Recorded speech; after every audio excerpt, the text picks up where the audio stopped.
Hey guys, I got a lot of interest for the DIN audio rig that I put together, so I wanted to do a quick build video for you guys to show you the components I used, the process, and the tools that you're going to need if you want to get that done for yourself. It's very tedious and time consuming. I would say it took me probably 4 or 5 hours to put it together, and probably costs with the amp and everything, I think you're probably looking at $110, $120, something like that. So not a very good commission type piece, just based on the amount of time and costs for the components and everything. So all right, so let me walk you through the pieces here.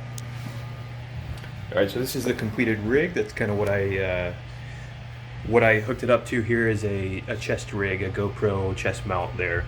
Dremeled off a couple of the edges there so you could Velcro it on, but it's got the Acre amp, the Acre 1506 amp, so that's about $50 I think. And I'll post a link to all these different things that you can source on your end, so you'll have links to all the components. And so that's mounted to the chest rig, and then I've got a Cat 7 cable kind of running up and around.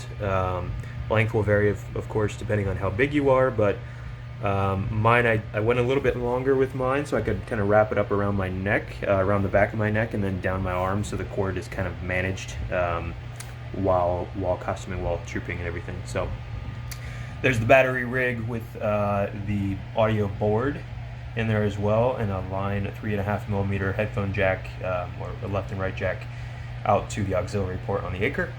Cat 7 cable up, split out to each of the different buttons with an elastic loop for the buttons there.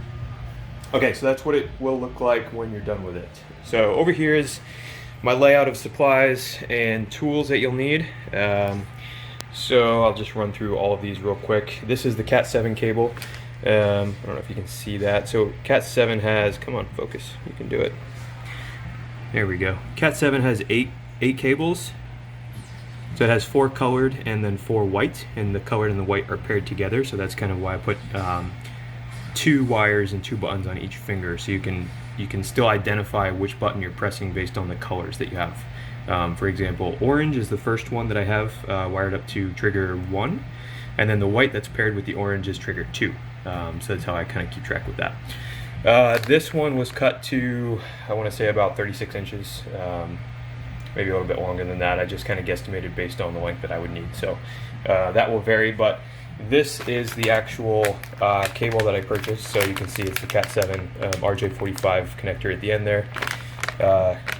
Cat 7 flat, nice little package for all your wires, so you don't have to go wiring everything from the box all the way down to your glove. You can just run one wire. Then you have a couple heat shrink. See what size I got for these. This one is 3/32, and this is 3/16. So 3/32 is good for the smaller cable. I believe these are 22 gauge, maybe 24 gauge, something small like that. And then I go with a little bit bigger 18, 20 gauge for the negative wires, as you'll see. The negative also in here, if you're familiar with circuitry, I'll walk you through some of this stuff, but the negative is not jacketed. It's inside the black sleeve, but it's not jacketed, and it's just a, looks like a tin wire, or aluminum wire, I believe it's aluminum wire, that just kind of runs all the way down the length of this. So I'll show you that when I split that open. This is the elastic sleeve that I have, 3/4 inch elastic sleeve, just a pretty basic sleeve that I found to be a good size from fingertip to the first knuckle. Then you can cut that and flame the ends and then you can just use CA glue to make a nice little loop for the finger sleeve. Helping hands, very important. I don't think you can get through this process without something to help you hold the components while you solder. Soldering iron, some rosin, and some electrical tape. Battery box. So this board right here is, there's a range of voltage that you can use. I believe it's 3 to 5.5. This is a 3 AA pack with a switch right here. So the switch becomes pretty handy as well, so you can turn the board on and off and not kill your batteries. Each AA battery has 1.5 volts, so this ends up being 4.5 volts, which is right in the sweet spot of what this board likes. Again, going up to, I believe it's 5 or 5.5. So this is the board. This is the meat and potatoes of the build. The audio board comes from Adafruit. It's an amazing board. It's got everything you need. It's super plug and play. Makes it very user friendly if you've never done any kind of circuitry or a lot of soldering and boards and those kind of things. This makes it super easy for you. So it has an onboard USB flash storage, so micro USB right there on the end in silver. This one does not have the amp, so that's actually super important. This one has the 3.5mm headphone jack on one side. They also have a board. Let me show you here. They also have this board, which has an onboard amplifier and speaker out, so a left and right channel speaker out, positive and negative. You don't want to use this. So the Acre itself is amplified. It's an amp. So having a double amp will possibly damage your board, kill your audio. So you definitely don't want to go there. So this is the one you want to get. There's two versions of this, 2 GB and 16, I believe. This one's 2133 is the product number. So if you go to Adafruit and search for that, you'll find the right product there. But again, they have a larger board. I believe this actually is the 16 gig, the larger board. Those are $30, $35, something like that. So already with the Acre and everything, the components we talked about there, the Acre's 50, 55, so in that ballpark. This is 30 to 40. So that's where the cost starts jumping up a little bit pretty quick on you. The rest is just kind of commodity type electronics. So these are the micro switches that I use. I believe these are 6mm, 5mm. So you'll recognize that there's 4 pins on here. It might be easier to see when I take them out. You only need 2 pins. So I ended up clipping 2 of them off. Super important which ones you clip off, otherwise the trigger will just keep looping on you. But so basically what you're doing with these is you're completing the circuit by pushing the button down to connect the 2 pins. So 2 of the pins are always connected, so 2 pairs are always connected, and then you want to split obviously the other side and wire it so that when you push the button, it completes the circuit for you and triggers the audio. Then I've got some snips. These are actually from my Creality printers. I love these guys. Wire cutters. Make sure that you have a low enough gauge for what you're working with. It makes your life much more, it makes the build much easier if you have the right gauge. You can try to split wires with a knife. You can try to split wires with a gauge that's maybe a little bit smaller than the wire you're cutting, but you're going to end up cutting a lot of the actual metal wire within and not just the jacket around the edge. So pretty important. You obviously can't really use these with the Cat 7, the main jacket on the Cat 7. We'll have to take a knife and slit down the side of that guy.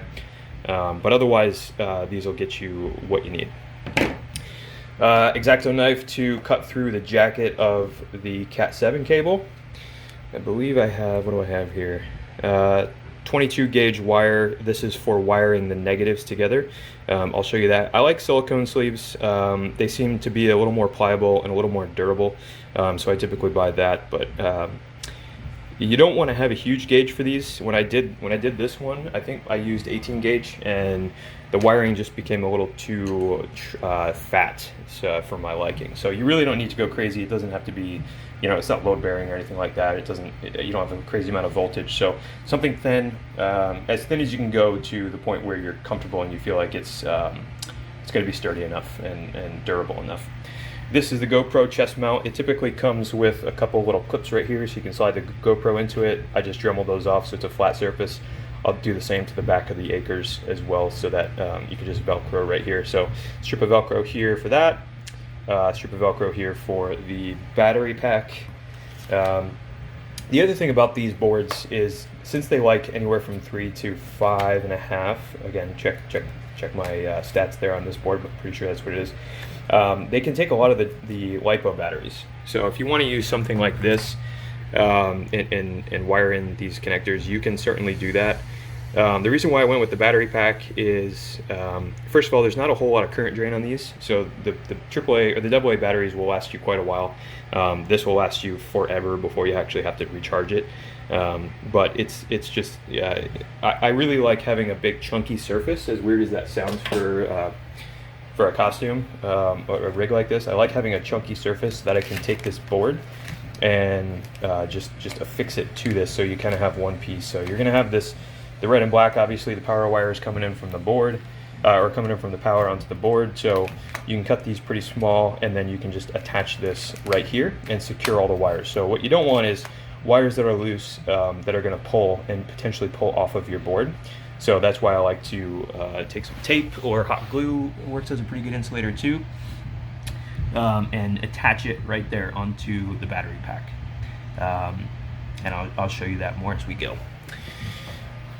I believe that's it. Soldering iron, yeah. Oh, heat gun. So you're definitely going to want a heat gun. Again, I'm making this as durable as possible, knowing that you're going to be trooping in it, and you know it's going to be in your glove on your hands. You don't want the wires falling apart on you. That's a pain. Trying to go back and figure out why something shorted, or you know, why a button's not actually completing the circuit for whatever reason. That's a pain. So a heat gun and the heat shrink is super important. You want full compression on the heat shrink. Make sure you have the right size heat shrink first of all, but you want full compression so that it grabs the wires and kind of secures everything together. So a heat gun is pretty darn important for this build. So that's what you need. And let's get into the build. I got the Mandalorian going over here, so you can. I'll be working on this morning.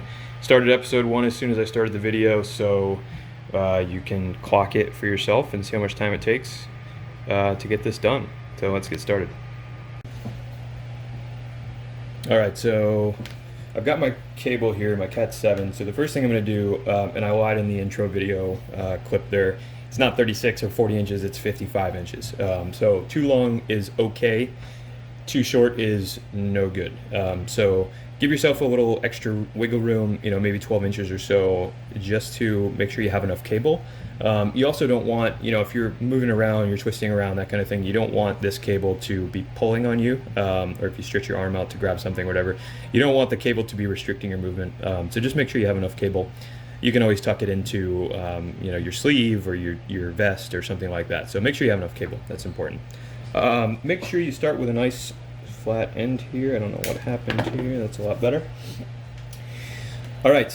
So the first thing we're going to do is just strip this back. I like to prep my wires and my parts first, and then start assembling them. So first, you're going to strip this back 6 inches. So I'm just going to measure out here on my cutting mat.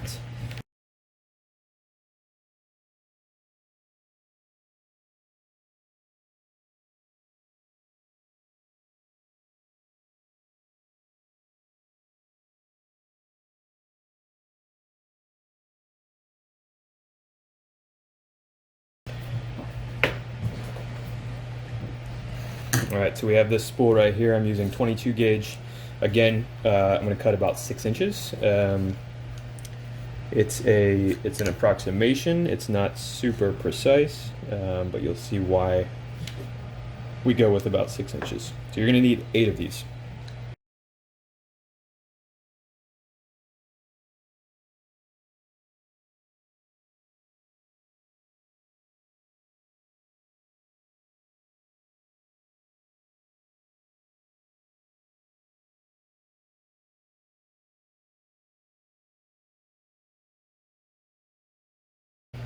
All right, so these are the 8 negative wires that we're going to pair with each of the 8 trigger wires running in the Cat 7 cable. And the way that this is going to work is,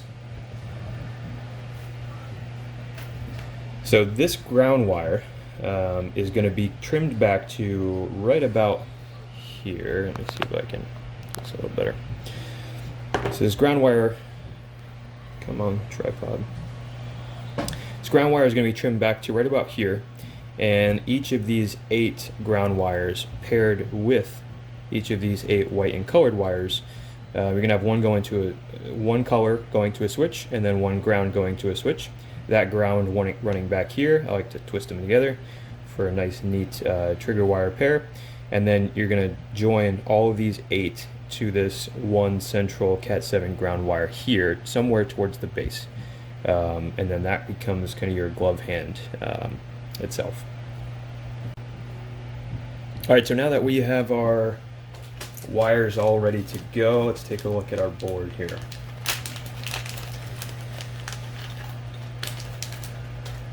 All right.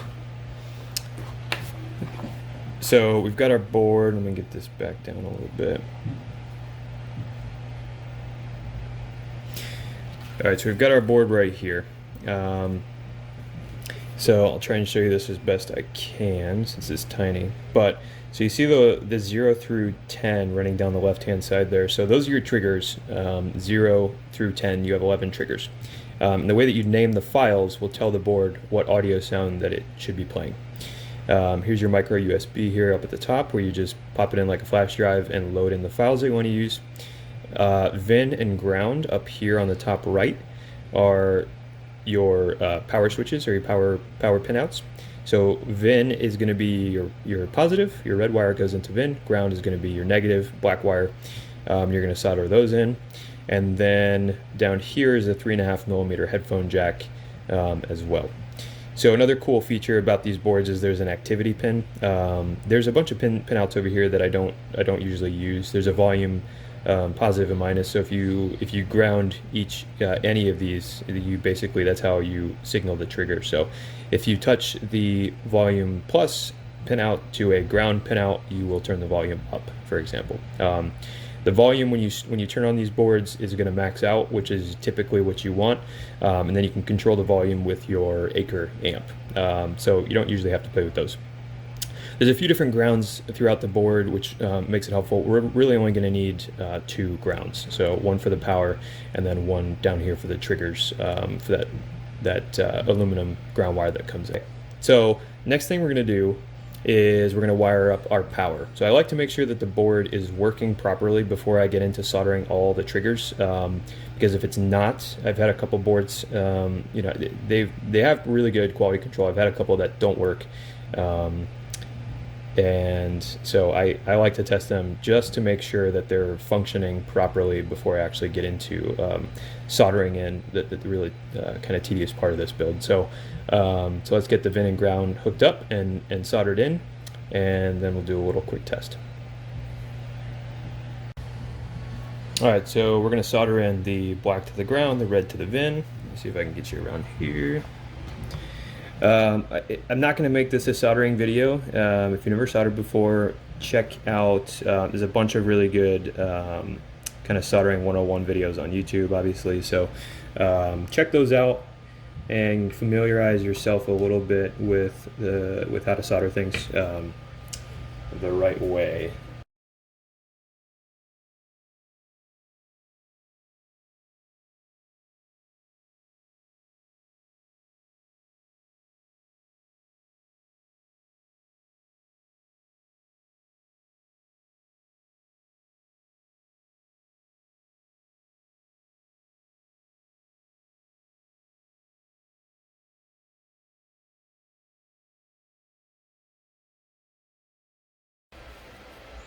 All right, pop the batteries in.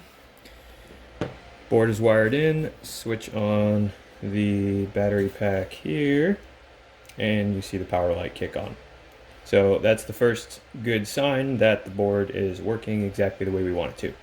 So now we got to pop some audio files into here. I'm going to connect this to my computer, and I'll show you how to go about doing that. All right, so plugged in this USB into the board here. Power light kicks on. You'll notice the power is off. It's set to off here on the battery pack, so the power comes through the USB. So now we're gonna load the audio files onto the board. Got the USB coming in just like a flash drive. Like I said, Mandalorians use pink. Breast cancer awareness. So okay, so we got the flash drive hooked up here, recognized as a flash drive on my PC. Let's do a time check. Whoop. All right, we're on chapter 2. We just started the child. So so far we're doing pretty good, I would say. All right, so you got over here Adafruit Drive H is how it popped up on my PC. And I've already gone through and loaded these, but let's backtrack. You're gonna see a T00 on here. That's gonna be T00.ogg. That's the test file that comes from Adafruit. You can just delete that. All right, so the OGG file is an uncompressed audio file, open source, and the WAV files also work. MP3s do not. So when I pulled down, I just pulled these sounds off of Zedge. It's a ringtone and notification app that I have on my phone. So I pulled these down from Zedge, and this is kind of my bank of different sounds and clips and things. You'll see they're all MP3s. So we have to convert these before we can get them onto the board. So there's this up here, online-audio-converter.com will give you the ability to convert these. Super easy. So open files, drag and drop, get your files in here. OGG, again, WAV will work. I have had some issues with it, so I just go with OGG. The files seem a little bit smaller, so if you're operating on the 2 megabyte board, OGG is probably the way to go and probably good. Best will start to, you might start to get, depending on the files you have, the sounds you want, you might start to get into some size and space issues on the 2 megabyte board flash drive. So drop your files in, convert, it'll drop out a zip. That will look basically like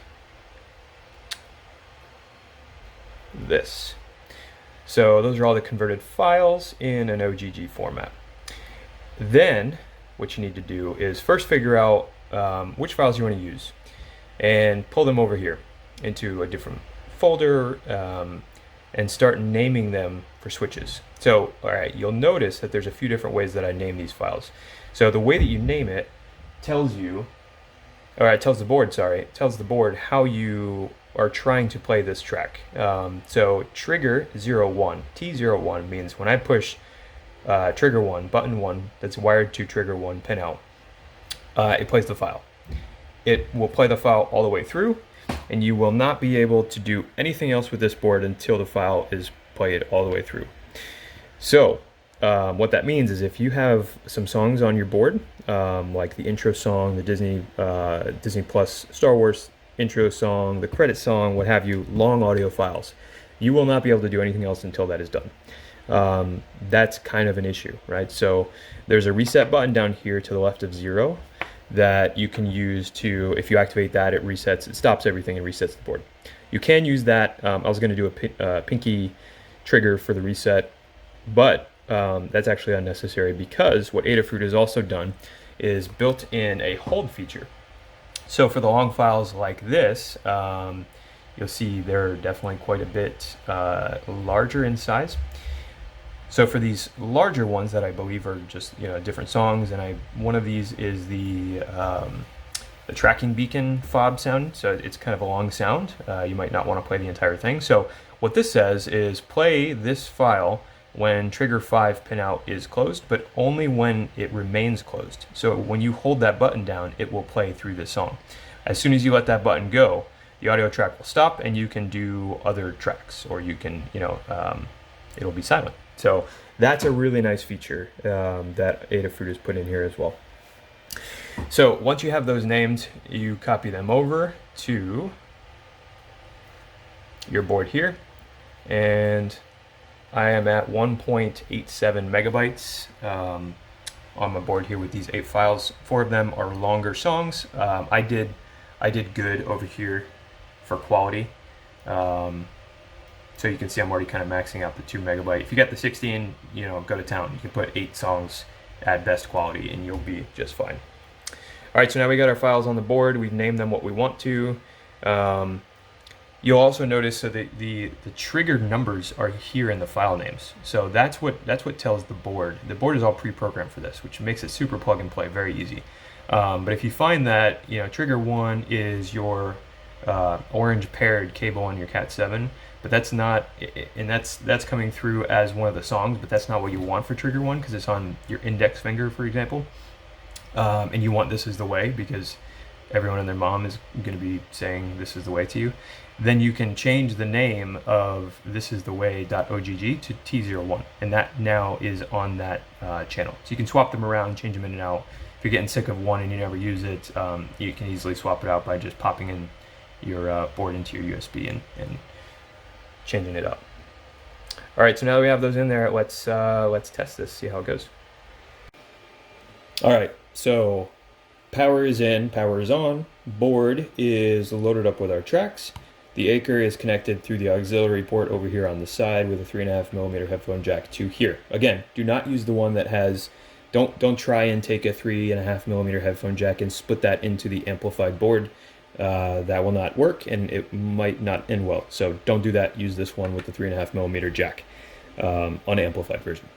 So now we want to test those sounds that we just loaded on there. So the way that we do that is by grounding the pinouts. So you'll see the what I'm going to do is touch the pinout 1 to the ground pinout up here, and that completes that circuit. And hopefully this is starting to make sense, and what we're doing is becoming a little more clear now. But so you want to ground these pinouts, and that will complete the circuit. Tell the board to fire that audio track. You'll also notice there's an activity light. So if you do wire something into the activity pin for a blaster, for example, something like that, that will fire that LED for you while the audio track is playing. So that's pretty cool. So let's test it. All right, so I've got this little breadboard wire that I'm gonna, let's see, can I get in there? There we go. This little breadboard wire that I'm gonna use to touch the 1 and the 0, or sorry, the 1 and the ground. So I got ground here and I got 1 here.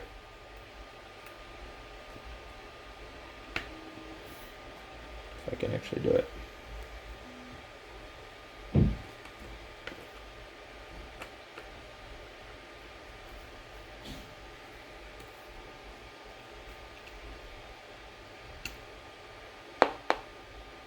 See if I can bring you in warm, or I can bring you in cold. This is the way. These weapons are part of my religion. I like those odds. All right, now those are the press only.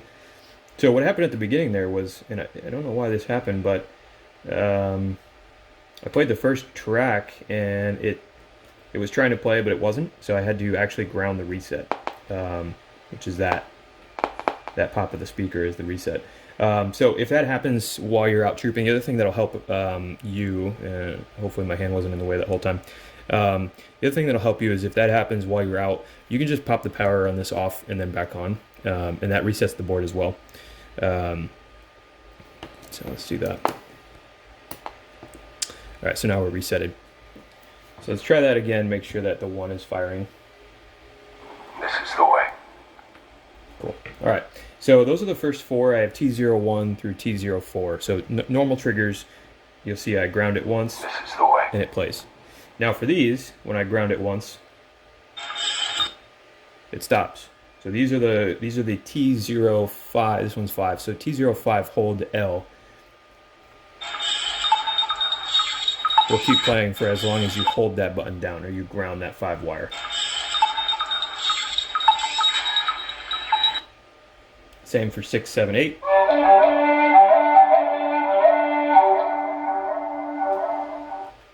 One of my favorites.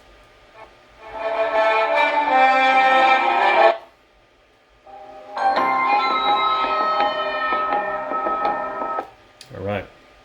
So you'll notice when I'm going to do 1 and then 2 really quickly, and you'll notice that 2 does not play while 1 is playing.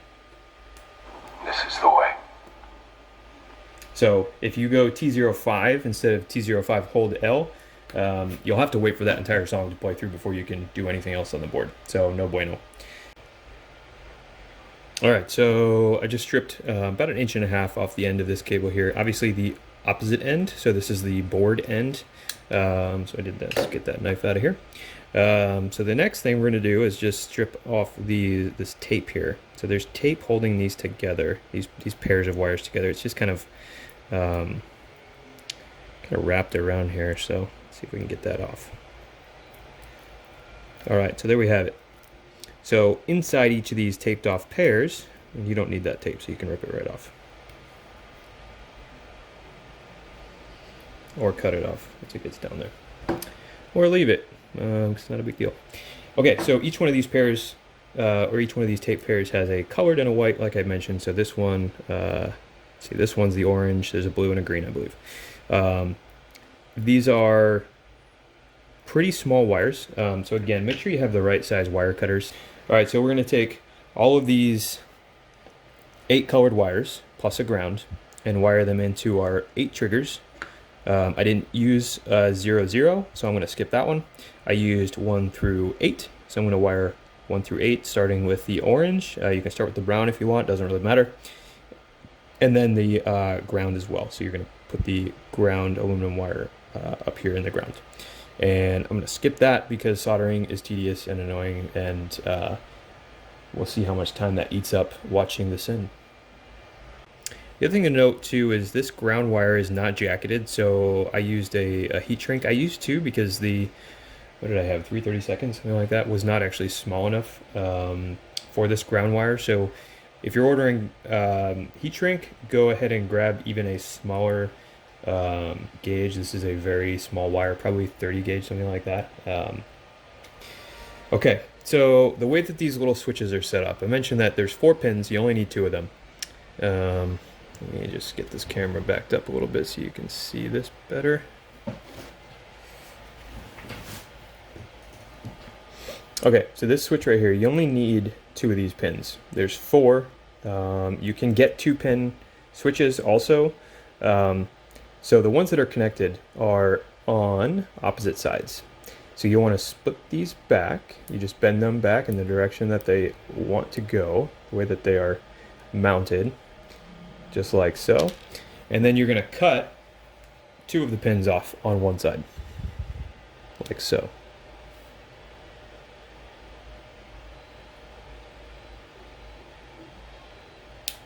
The next thing we're going to do, which is probably the most tedious part to this whole thing, is solder these little tiny switches into these wires. Each colored and white wire, you have 8 wires up here. These are all positive. So each of these gets its own button. Those are your 8 channels. And then the other side gets one of your black, the 6-inch black negative wires that we had cut up previously. So you're going to wire it like this. And again, probably hot glue and heat shrink definitely over the entire button. So on the completed one that I did, I have heat shrink around the entire button and the entire switch and wiring. And then I just use an X-Acto knife and cut out the actual button itself. You can leave the entire thing in the sleeve, the heat shrink sleeve if you wanted to. This made it a little bit easier to actually push the button if there's no heat shrink over the button.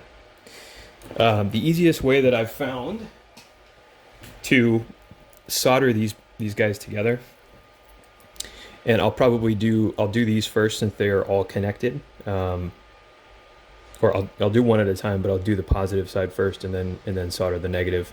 But the easiest way that I've found to do this is going to be really hard to do on the camera, but if you take this wire, and you can go a little bit longer. Longer is better than shorter.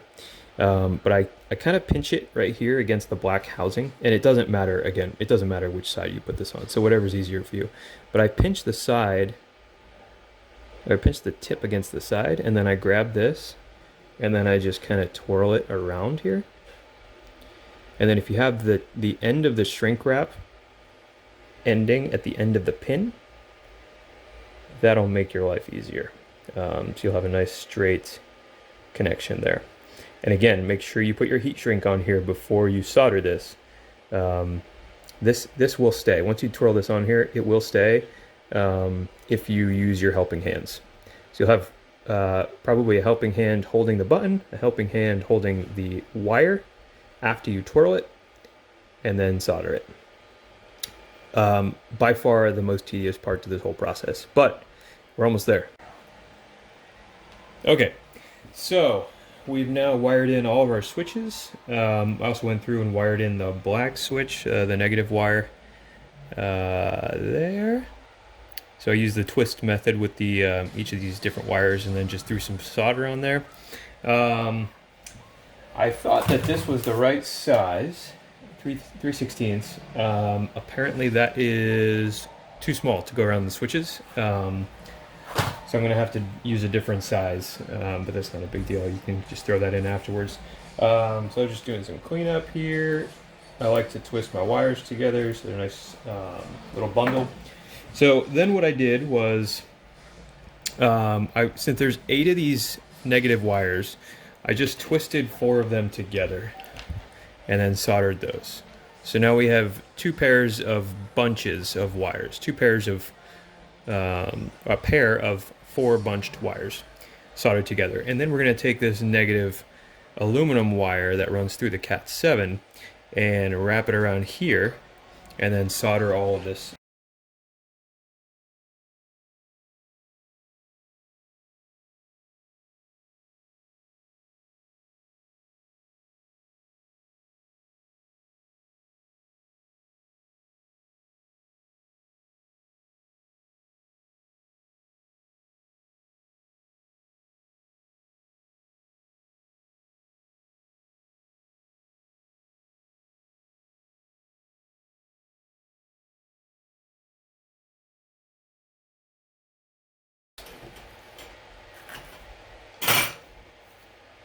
So here we go.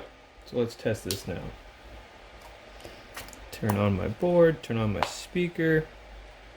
Where is this is the way? This is the way. There it is. This is the way. Test each I one. can bring you in warm, or I can bring you in cold. I like those odds. These weapons are part of my religion. Okay, let's talk heat shrink. So I've got this kit here since I had the wrong size spools. I used most of the smaller ones, but the 3rd largest one here, and I'll put a link to this and tell you what size this is, but the 07 size fits really well over a pair. So for one of your fingers you have 2 buttons. So what I've been doing is taking one button and sliding it, this one I cut, taking one button and sliding it through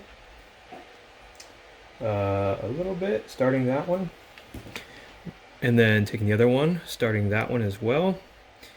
And then I have an Allen wrench, kind of a fat Allen wrench here, that I just push this all the way through the sleeve because it's pretty tight and wants to grab, and then they pop out. And there we go. So that's the heat shrink down. You can definitely do this before you get to this stage. Obviously, I did not.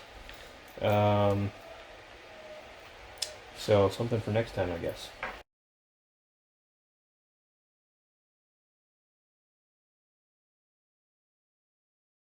I want to heat shrink the entire negative bundle together.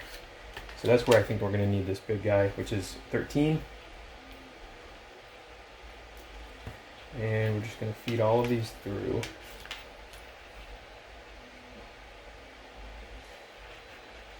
So the wires are pretty robust. Obviously the joins up here on the buttons are not super robust. They're not very flexible. The solder just isn't a very flexible material. So you want to be careful up around the switches, but you can move them around and bend them to your will.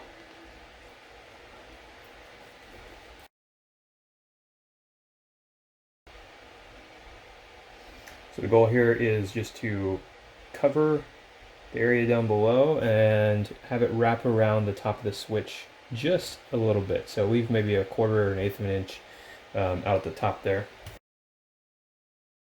Now what we want to do is just cut out the circle. I don't know if you can tell, but there's no momentary click. So these are kind of haptic buttons, so you feel the click when you push them, which is very helpful. Don't feel that when they're heat shrunk. So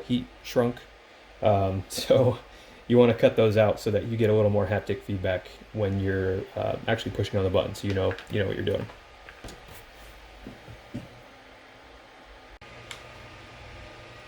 This is the way. I can bring you in warm,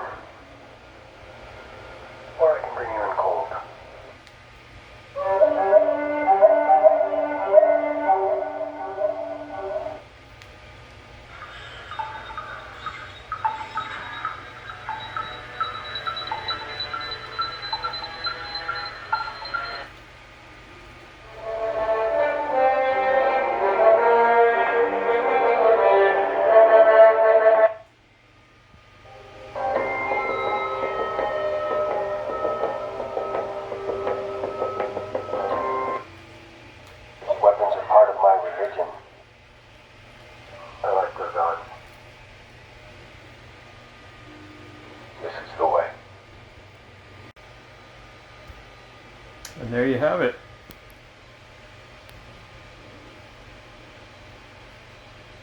Weapons are part of my religion. I like those odds. This is the way.